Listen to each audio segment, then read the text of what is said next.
Hey guys, welcome to Defence Spectrum. जैसे कि मैंने आपसे वादा किया था कि सीडीएस की सीरीज़ लेके आएंगे, तो ये उन बच्चों के लिए लेके आ रहे हैं जिनका पेपर 2 क्लियर नहीं होता। पेपर 2 मीन्स जीके का पेपर। तो उसके अंदर आपका पेपर क्लियर नहीं हो रहा और मैं बात कर रहा हूँ 40 मार्क्स की। जी हाँ, 40 मार्क्स आपके पक्का आएंगे। मैं जो बोलूँगा उस तरीके से स्टडी करनी है, स्पेसिफाइड होना है। और जो भी मैं आपको होमवर्क टाइप दूंगा ना, वो भी प्लीज़ करना, क्योंकि टाइम कम है। आपको अपनी तरफ से भी मेहनत करनी पड़ेगी। मैं पूरी मेहनत कर रहा हूँ कि आपके जब तक एग्ज़ाम हो कम से कम 20 से 30 वीडियो आएंगी इस सीरीज़ में। इसके अंदर हम साइंस, पॉलिटी और मतलब सभी कुछ जो भी इंपॉर्टेंट टॉपिक्स है ना, वो पक्का क्लियर करूँगा मैं आपके, पक्का। तो प्लीज़ लाइक और सब्सक्राइब करना। तो चलिए स्टार्ट करते हैं। तो CDS 1 तो इसको चेक करने के लिए देखो, सबसे पहले तो आपको ये पता होना चाहिए, जब हमारे अगर एक क्वेश्चन हमारा सही होता है तो इतने मार्क्स मिलते हैं हमें। अगर एक क्वेश्चन गलत हो जाता है तो इतने मार्क्स कट जाते हैं। ठीक है, तो होता क्या है, इसमें 20 मिनिमम मार्क्स लेके आने होते हैं, तभी पेपर क्लियर होता है। ये वाला सेकंड वाला जो जीके का पेपर होता है। पहले तो बच्चों को यही नहीं पता होता कितने क्वेश्चन करेंगे तो कितने मार्क्स हैं। तो उसके लिए मैंने थोड़ा सा ये टाइप बना दिया है। अगर आप 25 क्वेश्चन करते हैं तब 20 नंबर आते हैं, 20 पॉइंट कुछ आएगा तो पास हो जाएंगे आप। मतलब 25 क्वेश्चन वो भी सही करने हैं आपको। ठीक है, तो जो मैं करता था, मेरी तैयारी बता दो, मैं 70 क्वेश्चन करके आता था हर बार। मतलब 60 और 70 के बीच में, तो बड़े आराम से 40 नंबर 40 के ऊपर ही आ जाते, 46-47 नंबर आते थे मेरे। तो वो कैसे, मैं कैसे तैयारी करता था। और इस पेपर में ना, अगर आप सब कुछ पढ़ने की कोशिश करोगे तो डिफ़िकल्ट हो जाता है। तो आपको कुछ टॉपिक्स पकड़ने हैं कि मेरे को ये टॉपिक्स पढ़ने हैं, प्लस मास्टर करनी है। ठीक है ना। अब वो कैसे करनी है, क्या क्या टॉपिक्स हैं, वो मैं आपको एक बार बता देता हूँ। तो पहले पिछले साल का वो देख लेते हैं। एक सेकेंड रुकना। ये देखिए, ये पिछले साल की कट ऑफ है, मतलब क्वेश्चन है, सॉरी क्वेश्चंस देखो एक बार। कट ऑफ तो 20 नंबर ही रहती है भैया जीके के पेपर में, और यही क्लियर नहीं होती बच्चों से। इसका सॉल्यूशन बता रहा हूँ, थोड़ा ध्यान से देखना। ये साइंस है, polity, geography, current affair, history, economics, ये सारे क्वेश्चन आते हैं इसके। देखो ये है 1, ये है 2021, सॉरी 2020 का, ये उसका एनालाइज है। और ये है 2, नहीं चल रहा, एक सेकेंड रुकना, ये है 2 2020 का। ये क्वेश्चंस उसके हैं। और ये देखो, इसमें 30 क्वेश्चन आए थे, इसमें भी लगभग 30 ही क्वेश्चन आए थे। पॉलिटी में आए थे, साइंस की बात कर रहा हूँ, साइंस में हमेशा 30 क्वेश्चन आते हैं। तो हमें पता लगा कि भैया साइंस तो हमें पूरी करनी है, क्योंकि साइंस जो बैकग्राउंड, जैसे कुछ कुछ बच्चे जो साइंस बैकग्राउंड से नहीं है वो साइंस को छोड़ के जाते हैं। ऐसी गलती मत करना, क्योंकि जो ये वाली जो साइंस है ना, वो आपने पढ़ रखी है, वो क्लास 9th और 10th की है, केवल बेसिक्स है। ऐसे मत सोचना कि इसमें 11th और 12th की साइंस आ रही है तो हम लोग ने तो पढ़ी नहीं है, ऐसा नहीं है यार। 9th और 10th की है, स्पेसिफाइड हो जाओ। मैं आपको बताऊंगा कैसे पढ़ना है, मैं आपको टॉपिक्स भी बता दूंगा। पॉलिटी देखो, 16 क्वेश्चन आते हैं, 16 से 18, मतलब 15 क्वेश्चन मान के चलो ऊपर ऊपर से। ज्योग्राफी के देखो 17 से, इस बार ज़्यादा आए थे, 22 आए थे, पिछली बार 17 थे। करंट अफेयर इस बार कम आया था करंट अफेयर, क्योंकि कोविड था। कोविड की वजह से करंट अफेयर उन्होंने कम दिया था, क्योंकि बच्चों ने कम पढ़ा हो। लेकिन अब मत मानना कि इस बार कम नहीं आएगा, इस बार उतना ही आएगा, 30 क्वेश्चन। ये मेरा वादा है। हमेशा 30 क्वेश्चन आते हैं, कोविड की वजह से 16 क्वेश्चन आए थे, क्योंकि क्या पता बच्चे जो गाँव वगैरह में रहते हैं वो पढ़ ना पाए हो। इस बार यूपीएससी ने हर एग्ज़ाम के अंदर करंट अफेयर कमी दिया है। ठीक है ना, चाहे वो कोई सा भी एग्ज़ाम हो, चाहे वो यूपीएससी का हो, एनडीए का हो, या सीडीएस का हो। तो इस बार पूरे क्वेश्चन आएंगे, कोविड की वजह से यह कॉन्सेप्ट आ गया। देखो अब देखो हिस्ट्री, देखो हिस्ट्री में क्या है, 19 क्वेश्चन 20 क्वेश्चन। ये केवल मॉडर्न हिस्ट्री पढ़नी है आपको, मैं बता दूंगा कहाँ से कहाँ तक पढ़नी है। स्पेसिफाइड टॉपिक, मॉडर्न में भी स्पेसिफाइड, डेट वेट याद नहीं करने की जरूरत है, मैं बताऊंगा कैसे पढ़ना है। इकोनॉमिक्स में देखो 8 से 9 क्वेश्चन आते हैं। अब मैं बता रहा हूँ इसमें कौन सी वाली पढ़नी है। इसके अंदर वो हर बार एक क्वेश्चन आता है, ओलिगोपोली, मोनोपोली। अब कुछ कुछ बच्चे होते हैं कि भैया मैं तो इकोनॉमिक्स छोड़ के जाऊंगा, ये स्ट्रेटेजी गलत है। हमेशा याद रखना, सिलेबस चाहे थोड़ा थोड़ा सबका पूरा कर लो, थोड़ी साइंस कर लो, थोड़ी पॉलिटी कर लो, थोड़ी ज्योग्राफी कर लो, लेकिन एक सब्जेक्ट स्ट्रॉन्ग रहे। जैसे साइंस कर लो स्ट्रॉन्ग, मेरा फंडा ये था, मेरी साइंस स्ट्रॉन्ग है और मेरी पॉलिटी भी स्ट्रॉन्ग है। वैसे तो ज्योग्राफी में मेरी मेरी मैपिंग बहुत अच्छी है, मैपिंग के क्वेश्चन मैं गलत नहीं करता था, और करंट अफेयर में पढ़ के जाता था। और हिस्ट्री में मॉडर्न देखो, अब हर चीज़ तो पढ़ नहीं पाते, तो थोड़ा ये पढ़ लिया, थोड़ा ये, थोड़ा ये, थोड़ा ये, थोड़ा ये। इकोनॉमिक्स में मैं ये वाला क्वेश्चन हमेशा सही करके आता हूँ। इकोनॉमिक्स बच्चे बोलते हैं कि मैं तो छोड़ के जाऊँगा, नहीं भाई, छोड़ना क्यों है, ईजी आते हैं, कुछ कुछ क्वेश्चन ईजी आते हैं। डिमांड एंड सप्लाई के क्वेश्चन आते हैं, जो डिमांड एंड सप्लाई के क्वेश्चन है वो वाले क्वेश्चन बहुत आसान होते हैं। ठीक है, अब जो साइंस की क्वेश्चन है, मैं साइंस पढ़ा रहा हूँ इसमें, इस वाली वीडियो में मैं साइंस बताऊंगा कि साइंस कैसे तैयार करनी है। ठीक है ना, तो चलते हैं साइंस वाली स्लाइड पे। देखो ये केमिस्ट्री की स्लाइड है। केमिस्ट्री में क्या क्या पढ़ते हैं, चैप्टर का नाम है मैटर, सॉल्यूशन। सॉल्यूशन के अंदर वो होता है इमल्शन क्या होता है, इमल्शन क्या होता है, बेसिक सा। अगर हम सॉलिड को लिक्विड में मिला देंगे तो क्या बोलेंगे, सॉलिड को सॉलिड में मिलाएंगे तो क्या बोलेंगे, उसके एग्जाम्पल्स बेसिक से क्वेश्चन आते हैं यहाँ से। Atomic model, Bohr model, Einstein, मतलब ये सब मॉडल्स आपको एक बार बस ऊपर से पता होने चाहिए कौन कौन से मॉडल हैं। रेडियो एक्टिव, मैरी क्यू ने फाइंड किया था, इसकी यूनिट क्या होती है, एसिड बेसिस सॉल्ट। इसमें आपको ना केमिकल फार्मूले याद होने चाहिए,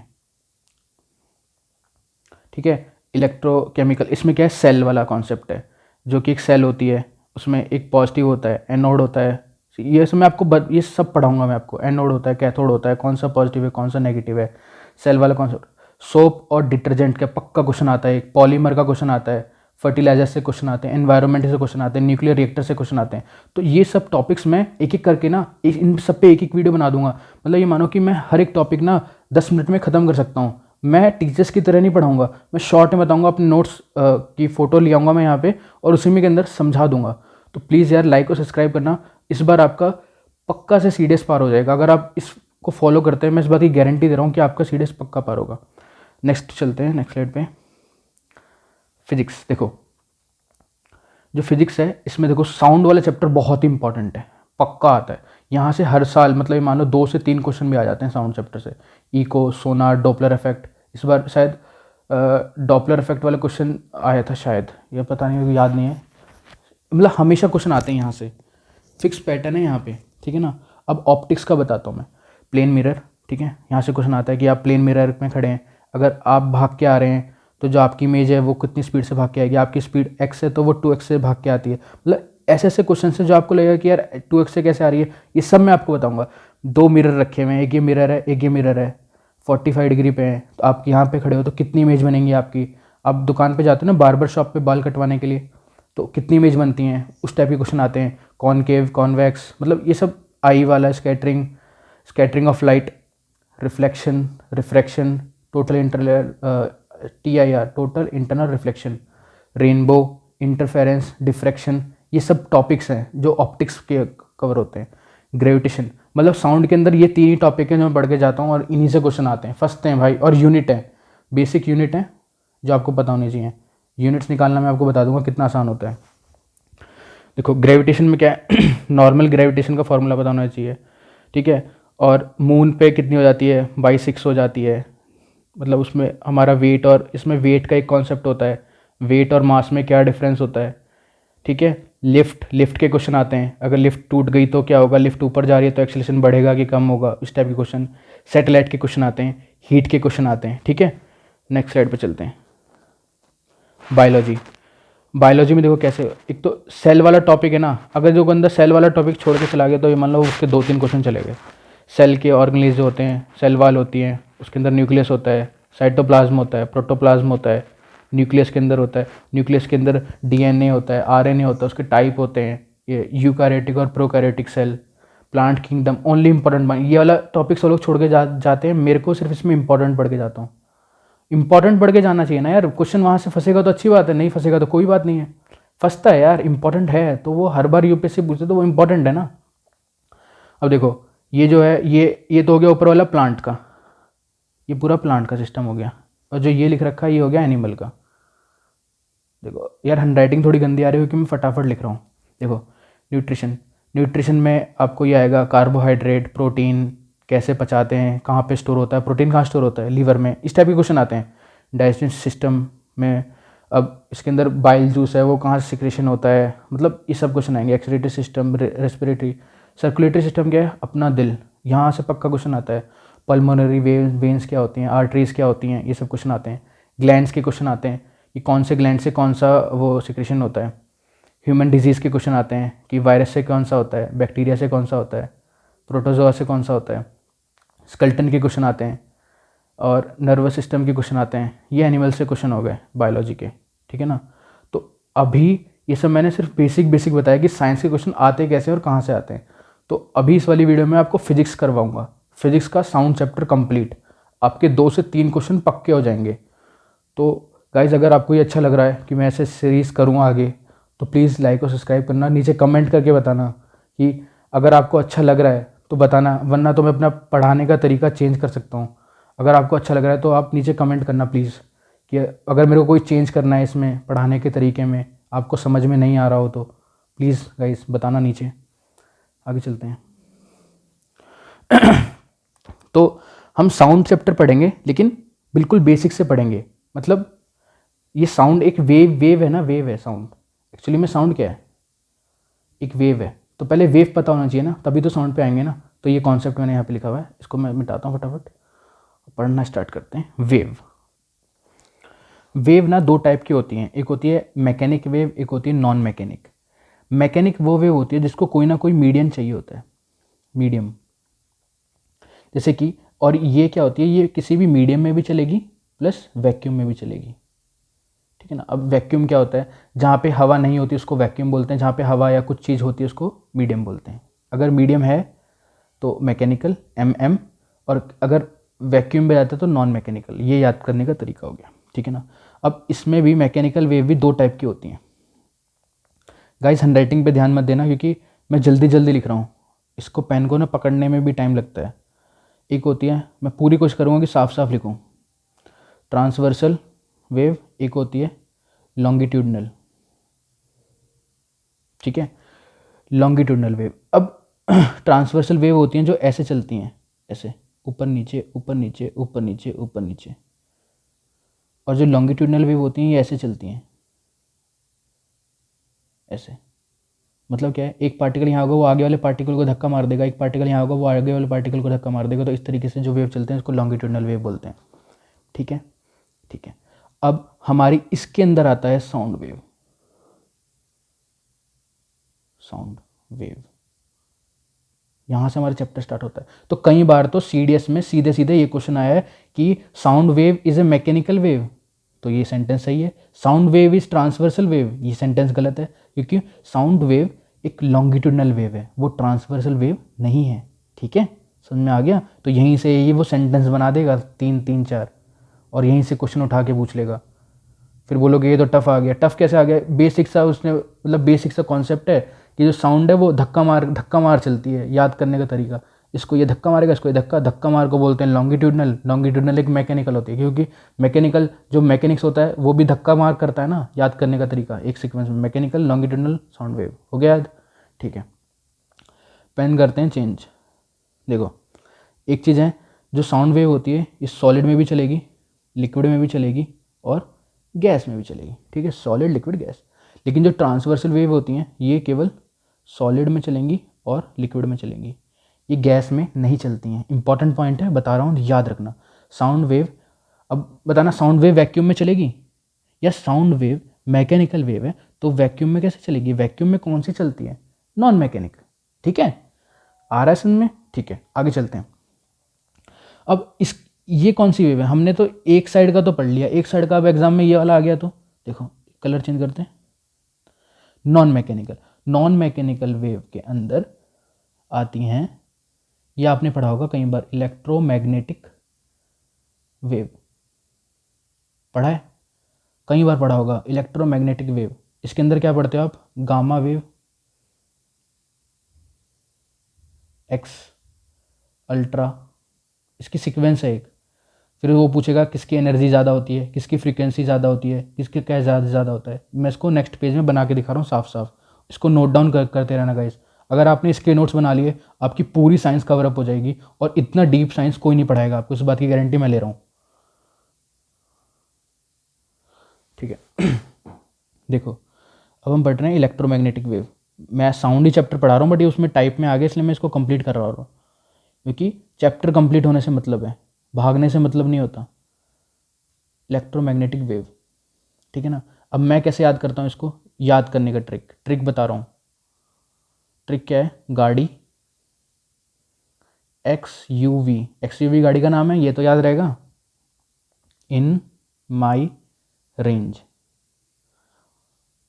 मतलब कि वो मेरी रेंज में है, ठीक है। गाड़ी एक्सयूवी इन माई रेंज। देखो इससे क्या हो गया, गामा वेव, एक्स से क्या हो गया, एक्सरे, ये क्या हो गया, अल्ट्रा वायलेट रे, ये क्या हो गया, विजिबल, ये क्या हो गया इंफ्रारेड,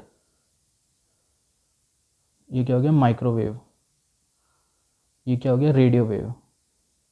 हो गया याद, गार्डी एक्सयूवी इन माई रेंज। अब इसका कलर चेंज करते हैं। देखो जो सबसे ऊपर है सबसे ज़्यादा एनर्जी इसमें होती है, सबसे ज़्यादा एनर्जी, ये मेरा साइन है ऊपर एरो मतलब एनर्जी सबसे ज़्यादा, जिसकी एनर्जी ज़्यादा उसकी फ्रीक्वेंसी ज़्यादा। फॉर्मूला क्या होता है, अगर कोई नॉन साइंस का बच्चा है तो उसको रट ले, क्योंकि अगर कोई साइंस का बच्चा है तो उसके लिए ये है E equals to h nu होता है। जो न्यू होता है ये फ्रीक्वेंसी, जिसकी ई ज़्यादा होती है उसकी फ्रीक्वेंसी भी ज़्यादा होती है, क्योंकि डायरेक्टली प्रोपोर्शनल होते हैं।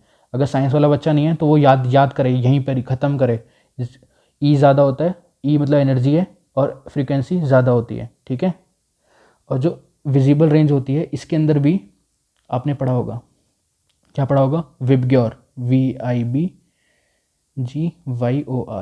पढ़ा है ये विबग्योर, ये विजिबल के अंदर आता है। अगर मैं पूछ लूँ कि बताना, एक क्वेश्चन है मेरा कि सबसे ज़्यादा एनर्जी किसकी होगी, सबसे ज़्यादा एनर्जी वायलेट की होगी कि रेड की होगी, खुद बताना। जब इसकी एनर्जी ज़्यादा है तो सबसे ऊपर वाले की एनर्जी हमेशा क्या होगी, ज़्यादा होगी, नॉर्मल सा कॉन्सेप्ट है। इसकी एनर्जी ज़्यादा होगी, इसकी एनर्जी क्या होगी, सबसे कम होगी। इनमें मैं आपस में कंपेयर करवा रहा हूँ।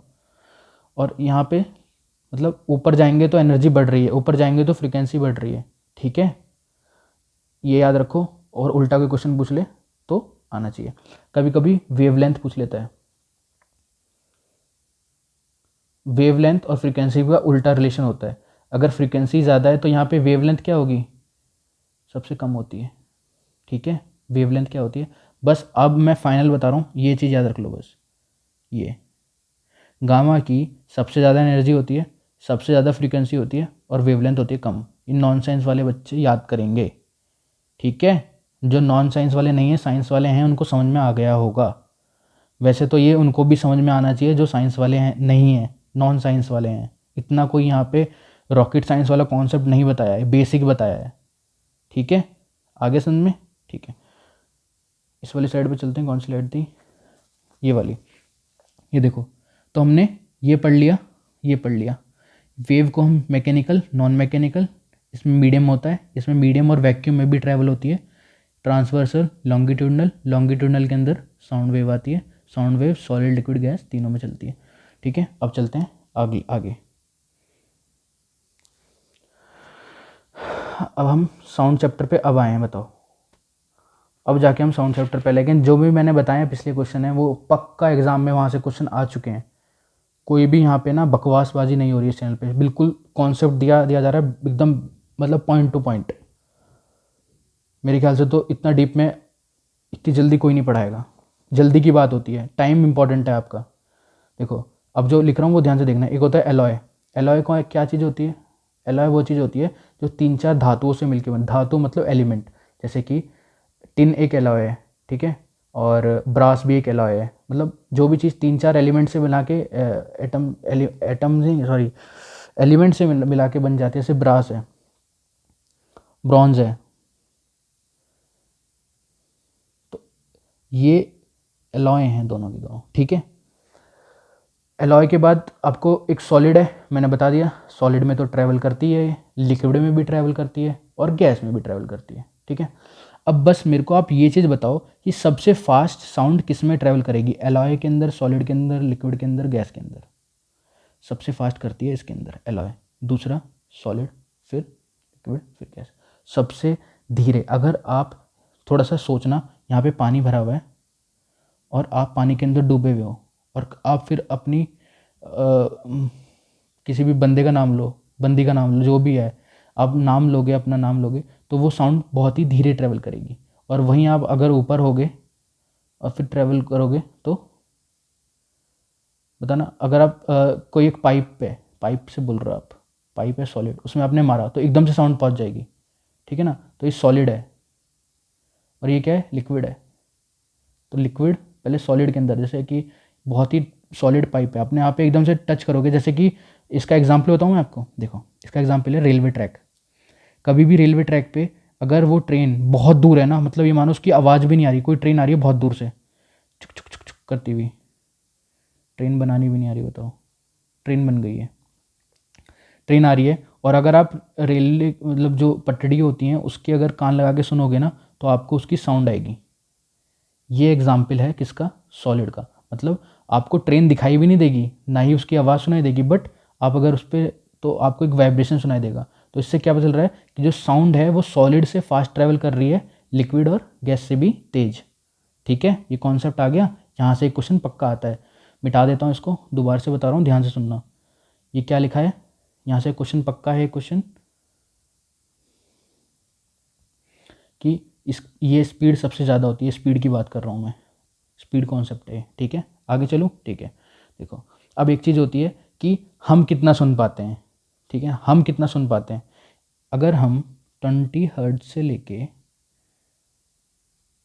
20,000 हर्ट्ज तक इतनी ही साउंड सुन पाते हैं हम। इसके बीच वाली इंसान, ये इंसान बना दिया मैंने, ठीक है, वो यहाँ से लेके यहाँ तक सुन पाएगा। अगर उससे छोटी हो जाएगी उसका नाम क्या लेंगे हम, उससे बड़ी हो जाएगी उसका नाम कुछ रखा है, उसको क्या बोलते हैं, देखो अगर मैं इसको बोलते हैं इंफ्रासोनिक, इसको बोलते हैं अल्ट्रा सोनिक। अब ये याद कैसे रहेगा कि कौन सी पहली है यार, ए बी सी डी में बताना, ए बी सी डी में पहले आई आता है कि पहले यू आता है, आई पहले आता है तो आई छोटा है तो 20 से छोटा होगा। ट्रिक, ये ट्रिक है, परमानेंट याद हो जाएगी, दोबारा नहीं बताऊंगा।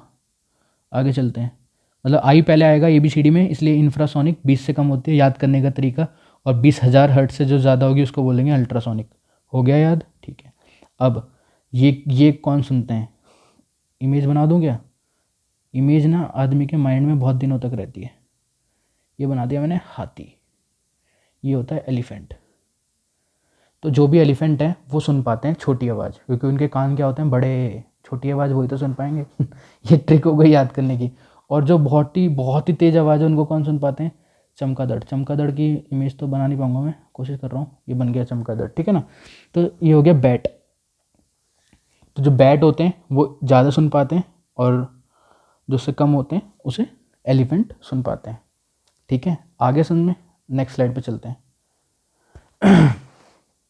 देखो अब साउंड की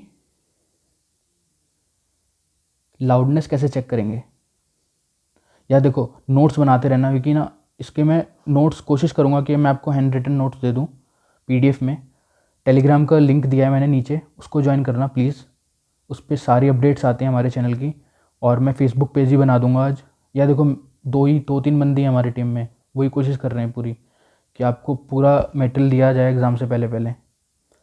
हाँ, अब चलते हैं यहाँ पे, साउंड की लाउडनेस कैसे पता करेंगे बताओ, मतलब इसकी यूनिट होती है कोई, ये पूछ रहा हूँ मैं। हाँ जी होती है यूनिट, उसको क्या बोलते हैं, डीबी। डीबी का मतलब क्या होता है, डेसिबल। आगे समझ में क्या होता है, डेसिबल। इसको बोलते हैं, देखो एक डेसिबल, एक बेल के अंदर, ये भी क्वेश्चन आ रखा है, एक बेल के अंदर 10 डीबी होते हैं। यार ये यूनिट्स हैं। अब आप मुझसे पूछोगे एक बेल क्या होता है, डीबी क्या होता है, यूनिट है। अब मुझसे पूछोगे कि एक केजी क्या होता है, मैं बता पाऊंगा केजी क्या होता है, के मतलब उसके नापने वाली यूनिट है ना यार वो, तो केजी की कोई यूनिट नहीं है, मतलब केजी की कोई डेफिनेशन नहीं है। वैसे ही डीबी की कोई डेफिनेशन नहीं है, बेल की कोई डेफिनेशन नहीं है। जैसे अगर मैं लिखूँ एक केजी के अंदर कितने होते हैं, 100 ग्राम होते हैं, तो इसकी कोई डेफिनेशन मैं कुछ बता सकता हूँ कि जी क्या है, केजी क्या है। वैसे ही मुझसे यहाँ मत पूछना कि बेल क्या है, डीबी क्या है, यूनिट है। ठीक है, आगे चलते हैं। ये याद करने वाली ट्रिक, मतलब याद करने वाली चीज़ है ये। आगे चलते हैं, देखो एक होती है आपकी हियरिंग डैमेज। बताना आपकी जो कान है वो कब डैमेज हो जाएंगे, बताना। वो हो जाएंगे 85 डीबी। जब आप इतनी साउंड सुन लोगे ना तो आपके कान डैमेज हो सकते हैं, डैमेजिंग स्टार्ट हो जाती है।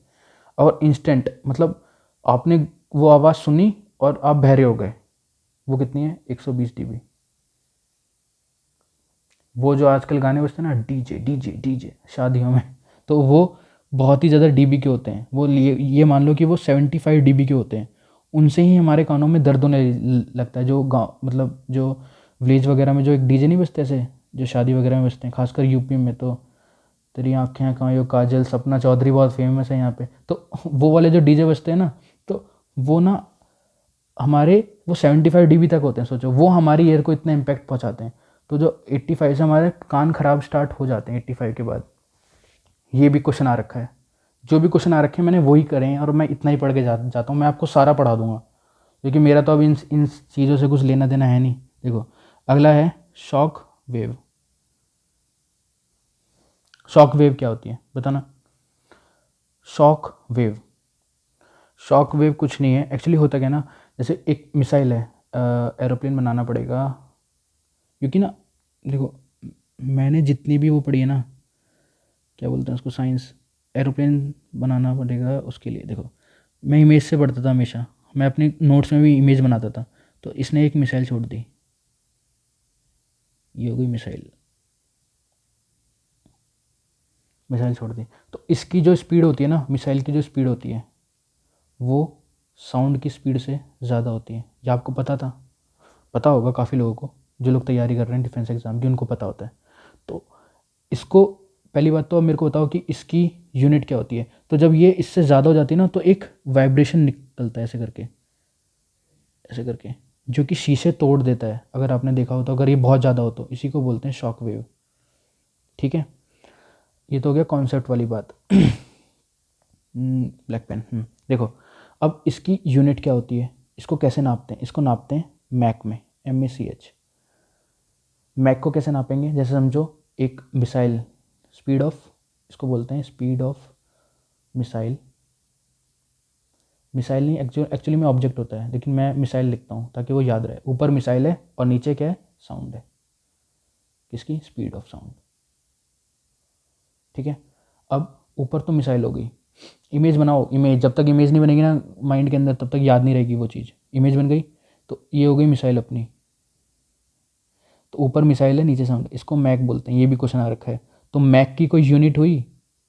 तो दूसरा पॉइंट है कि ये यूनिट लेस होता है, मतलब इसकी कोई यूनिट नहीं होती। ठीक है, अब मैं अगर ये बोलूँ कि 1 मैक, इसका मतलब क्या हुआ? 1 मैक मतलब, अगर 1 मैक है मतलब मिसाइल की जो स्पीड है वो क्या है, साउंड की स्पीड के बराबर है। कॉन्सेप्ट आ रहा है समझ में? यार देखो अगर समझ में आ रहा है तो नीचे कमेंट करके प्लीज़ बताना, क्योंकि मेरे को तो, मैं फर्स्ट टाइम पढ़ा रहा हूँ, मेरे को नहीं पता कि मतलब एक होता है ना प्रोफेशनल टीचर टाइप नहीं पढ़ा सकता मैं। एकदम मैं बेसिक पढ़ाऊँगा, देसी स्टाइल, और आपको समझ में आएगा, इस बात की गारंटी है। देखो ये आ गया समझ में, मैक आ गया, साउंड वेव आ गई। इसकी जब ज़्यादा होती है, ये ग्रेटर देन का साइन है, मिसाइल की स्पीड ज़्यादा है साउंड की स्पीड से, उसको क्या बोलते हैं, मैक। और मैक को कैसे नापते हैं? यूनिटलेस होती है 1 मैक का फॉर्मूला। अगर 1 मैक आ जाता है तो वो क्या चीज़ होती है? ठीक है ना। अब मैं 3-4 चीज़ और लिखूँगा इसी में, ये इसी के पॉइंट्स हैं। आगे नेक्स्ट स्लाइड पे लिखवा देता हूँ। देखो एक होती है सबसोनिक, एक होती है सुपरसोनिक, एक होती है हाइपरसोनिक। सबसोनिक तब है जब उसकी स्पीड 1 मैक से कम है। ये नोट डाउन कर लेना, बहुत इंपॉर्टेंट है, हर बार आता है। 1 मैक से कम है, और अगर उसकी स्पीड 1.2 से लेके 5 के बीच में है तो उसको क्या बोलते हैं, सबसोनिक। कई बार हम लोग न्यूज़ में आप अगर पढ़ते हो तो आता है कि आज इंडिया ने सुपरसोनिक या हाइपरसोनिक मिसाइल का लॉन्च किया है या टेस्ट फायर किया। तो जो हाइपर होती है ना, हाइपरसोनिक, उनकी स्पीड 5 मैक से भी ऊपर होती है। ये बहुत ही ज़्यादा इंपॉर्टेंट है, इसको नोट डाउन करना। ठीक है, आगे समझ में? ठीक है, आगे चलते हैं। अब एक कॉन्सेप्ट है, उस कॉन्सेप्ट को बोलते हैं रिवर्बरेशन। आपने कभी अपनी प्रोलॉन्ग इको सुनी है? मतलब एक बार इको, जैसे आपने पिक्चर में देखा है ना, अगर कोई अपना नाम लेगा, राहुल राहुल राहुल राहुल राहुल, तो उसको बोलते हैं, इसका मतलब होता है प्रोलॉन्ग इको। बार बार इको ना, प्रोलॉन्ग इको। कैसे? इसको ऐसे ही ना, ऐसे ही लिख लो, राहुल राहुल राहुल। ये नोट्स ऐसे ही हैं, जैसे पहाड़ों में होती है, इमेज बना लो, रिवर्बरेशन, गूंजना, इंग्लिश में इसको गूंजना बोलते हैं, ठीक है ना। और जब ज़्यादा बार गूंजेगी तो उसको रिवर्बरेशन बोलते हैं, अगर एक दो बार गूंज रही है उसको इको बोलते हैं। कई बार तो ये क्वेश्चन आ रहा है इको, और आधे बच्चों को नहीं पता होता है ये सब, मतलब ही नहीं पता होता इको, इको क्या होता है, इको में क्या कंडीशन होती है। पहली बात तो ये इम्पॉर्टेंट है बहुत ही ज़्यादा। ये दीवार बनाई है मैंने, ऐसे ऐसे कर देता हूँ कि दीवार का एंड हो गया, ये होगी दीवार। यहाँ पे खड़ा है, कोई भी एक बंदा ले लो, कोई भी एक बंदा खड़ा है यहाँ पे। अब इसके और इसके बीच में कितनी वो होनी चाहिए, डिस्टेंस होनी चाहिए 17.5 मीटर, तभी इको हो पाएगी।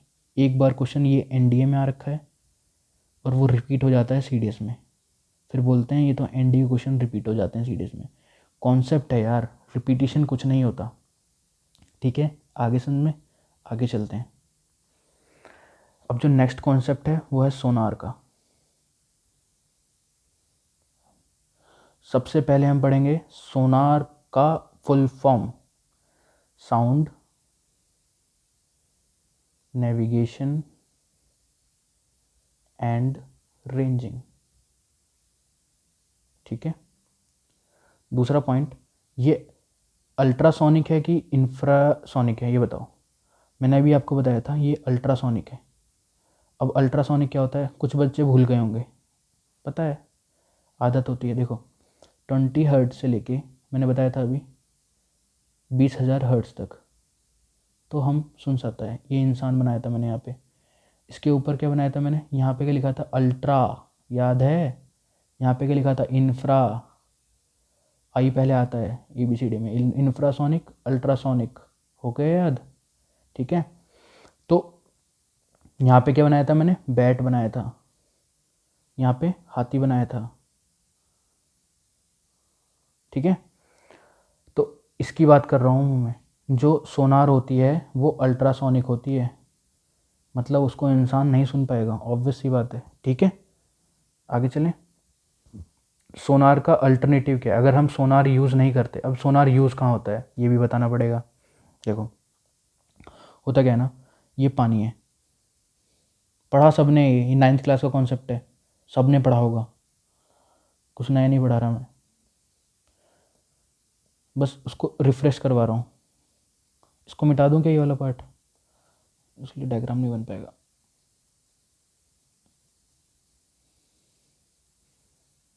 ये हो गई आपकी शिप, छोटी मोटी शिप वाली नहीं होती, इसके ऊपर मतलब सामान वामान रखा हुआ है इस तरीके, जो ये शिप हो गई। तो ये लोग क्या करते हैं, जो पानी है ना, यहाँ पे अगर कोई ऑब्जेक्ट है बहुत नीचे, तो ये लोग ऐसे करके एक साउंड भेजेंगे, समझो यहाँ पे एक क्या बोलते हैं उसको, जो नीचे सबमरीन, यहाँ पे एक सबमरीन है जिसको मारना चाहती है, तो ये लोग ऐसे करके एक साउंड वेव भेजेंगे, फिर वो वापस टकरा के आ जाएगी, तो इनको एग्जैक्ट, इनको डिस्टेंस पता चल जाती है, डिस्टेंस। ये टॉपिक क्यों आता है सीडीएस में, इसलिए आता है, ये नेवी में काम आता है।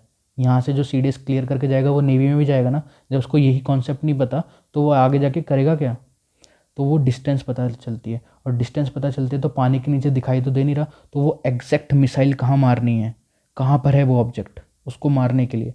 तो ये यूज़ होता है इसका, सोनार का, साउंड नेविगेशन एंड रेंजिंग, ठीक है। ये एंड है, ठीक है। तो ये अल्ट्रासोनिक होती है, बहुत बार आ रखा है, सोनार इज इंफ्रासोनिक, ऐसे सेंटेंस बना देगा वो गलत हो जाएगा, अल्ट्रासोनिक है, ठीक है। और दूसरा ये वाला कॉन्सेप्ट आ गया डिस्टेंस वाला, ठीक है। और एक चीज़ और बतानी थी, हाँ, इसका अल्टरनेटिव क्या होता है, अगर हम सोनार यूज़ नहीं करते तो क्या यूज़ करते हैं, फैटोमीटर, ये बहुत इंपॉर्टेंट है। और सोनार, शिप के अंदर अगर क्वेश्चन ये आ जाता है कि अगर शिप के अंदर सोनार नहीं है तो क्या है, फैटोमीटर है, ठीक है, फैटोमीटर। आगे समझ में, नेक्स्ट चलते हैं। अब एक कॉन्सेप्ट है, ये है डॉपलर इफेक्ट। ये वाला मैं मानता हूँ कि ये वाला किसी भी साइंस वाले बच्चों ने तो पढ़ा होगा 11th-12th में, बट किसी भी नॉन साइंस वाले नहीं पढ़ा होगा। ये थोड़ा ध्यान से सुनना, आ जाएगा समझ में। समझो कि कैसे बताऊँ, एक सेकंड रुकना, मैं डायग्राम बनाता हूँ। एक पेन लेते हैं दूसरा। देखो ये मैंने बना दिया साउंड, स्पीकर बना दिया, साउंड हो गया। कॉन्सेप्ट है छोटा सा, ध्यान से सुनना। ये हो गया एक बंदा खड़ा, ठीक है, इसके पास जा रही है साउंड, जा ही रही होगी, ऑब्वियस सी बात है, इसमें गाने गाने बज रहे हैं समझो कोई। अब क्या होता है, इसका मूवमेंट भी हो सकता है आगे पीछे, ये भी इसको भी आगे लेके सकते हैं। ये गाड़ी पे बंधा हुआ है, समझो स्पीकर है डीजे वाला, ये आगे आ सकता है, ये पीछे भी जा सकता है, ये भी आगे आ सकता है, ये पीछे जा सकता है।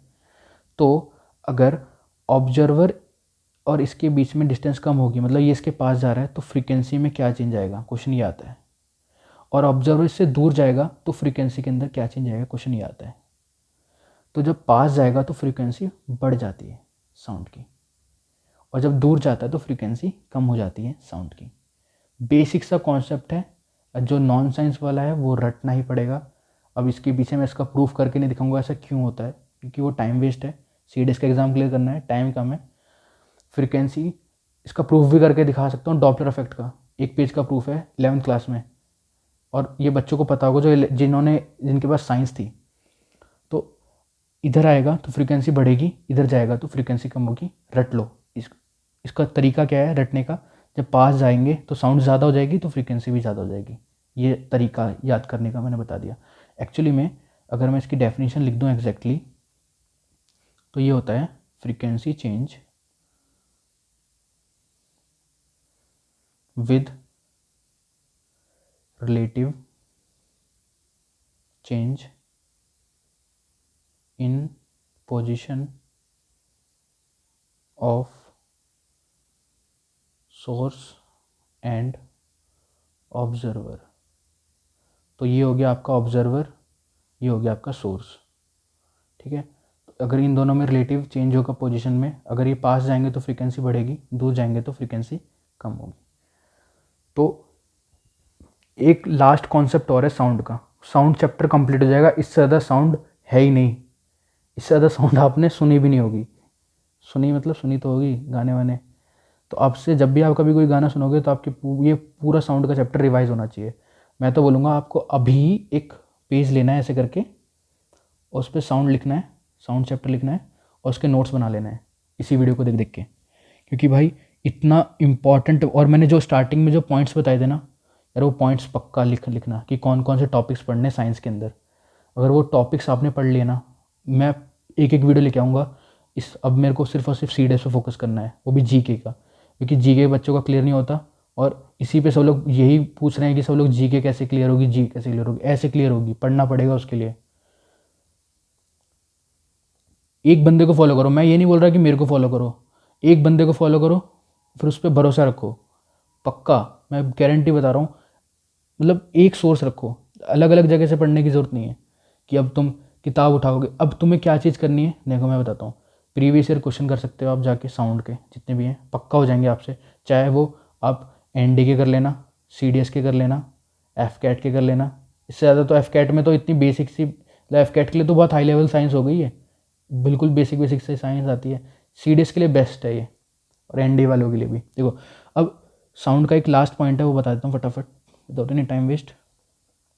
देखो होता क्या है ना, साउंड किस किस चीज़ पे डिपेंड करती है, खुल जा। देखो किस किस चीज़ पे डिपेंड करती है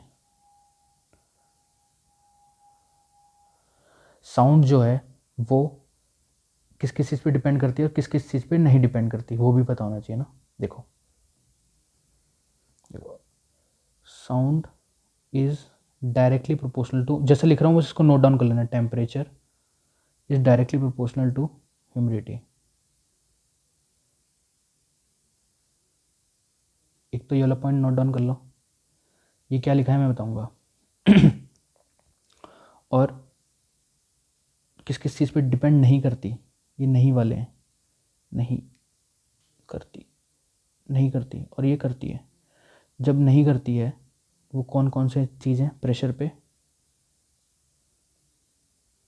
और फ्रीक्वेंसी पे। ध्यान से देखना, बहुत ही इंपॉर्टेंट है ये। देखो टेम्परेचर थोड़ा सा ध्यान से सुनना, जैसे कि अभी टेम्परेचर था 5 डिग्री सेल्सियस, ठंडी पड़ रही है, ठीक है, मैंने टेम्परेचर बढ़ा दिया 35 डिग्री टेम्परेचर, गर्मी पड़ने लग गई, तो साउंड बढ़ जाती है, यहाँ पे साउंड इंक्रीज हो जाती है। साउंड मतलब कैसे बताऊँ मैं आपको, साउंड इस पे डिपेंड करती है, मतलब अगर टेम्परेचर बढ़ेगा तो साउंड भी बढ़ेगी, टेम्परेचर बढ़ा यहाँ पे साउंड भी बढ़ जाती है टेम्परेचर बढ़ने के साथ साथ।